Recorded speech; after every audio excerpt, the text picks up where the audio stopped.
سیدنا حشام بن عامر رضی اللہ عنہ بیان کرتے ہیں کہ غزوہ احد والے دن انصاری صحابہ کرام رسول اللہ صلی اللہ علیہ وسلم کی خدمت میں حاضر ہوئے اور عرض کیا، اے اللہ کے رسول صلی اللہ علیہ وسلم، ہم بہت زخمی اور تھکے ہوئے ہیں، اب شہداء کی تدفین کے بارے میں آپ صلی اللہ علیہ وسلم ہمیں کیا حکم دے گے؟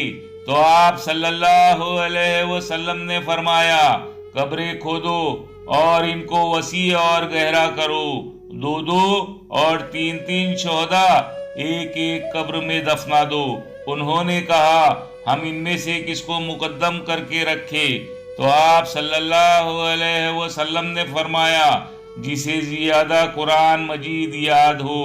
حشام رضی اللہ عنہ کہتے ہیں کہ میرے والد عامر رضی اللہ عنہ کو ایک یا دو شہداء سے آگے رکھا گیا۔